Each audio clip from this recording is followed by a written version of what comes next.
এই গরমে বাচ্চা বড় সবার খুব পছন্দের এই কোল্ড কফি আমরা আজকে দেখে নেব কিভাবে ফোমওয়ালা বা ঝাঁকওয়ালা পারফেক্ট কোল্ড কফি বানানো যায়।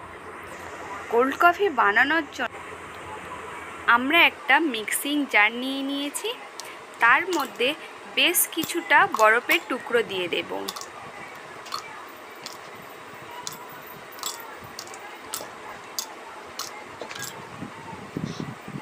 এবার দিয়ে দেব 2 টেবিল চামচ কফি পাউডার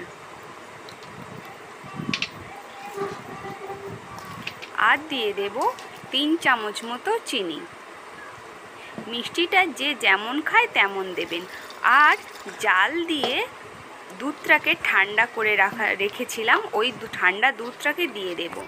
দিয়ে মিক্সচারে একটু ঘুরিয়ে নেব। ওই কফির যে ঝাঁকটা হয় ওটা করার জন্য আমি এখানে ফ্রেশ ক্রিমটা ডিপ ফ্রিজে রেখে দিয়েছিলাম, ফ্রেশ ক্রিমটাও দিয়ে দেব। দিয়ে আরও একবার আমি ব্লেন্ড করে নেব। এবারে আমি যে ডার্ক চকলেটটা একটা চকলেট সিরাম বানিয়ে রেখেছিলাম ওটা দিয়ে আমি গ্লাসটাকে ডেকোরেশন করে নেব। কফিটা ব্লেন্ড করে নিয়েছি আরও একবার। তৈরি হয়ে গেছে আমার কোল্ড কফি। দেখুন কত সুন্দর, ভালোই ঝাঁক হয়েছে, ভালোই ফোম ফোম মতো হয়েছে।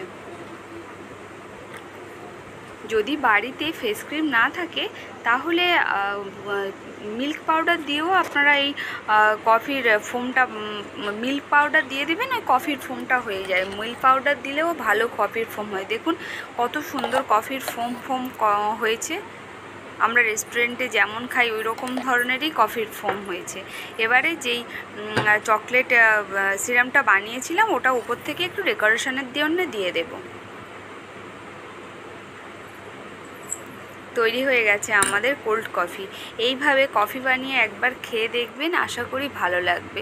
যদি ভালো লাগে তাহলে আমার চ্যানেলটাকে সাবস্ক্রাইব করে দেবেন আর নিচের বেল আইকনটা ক্লিক করে দেবেন, যাতে আমি ভিডিও আপলোড করার সঙ্গে সঙ্গে আপনারা নোটিফিকেশান পেয়ে যান।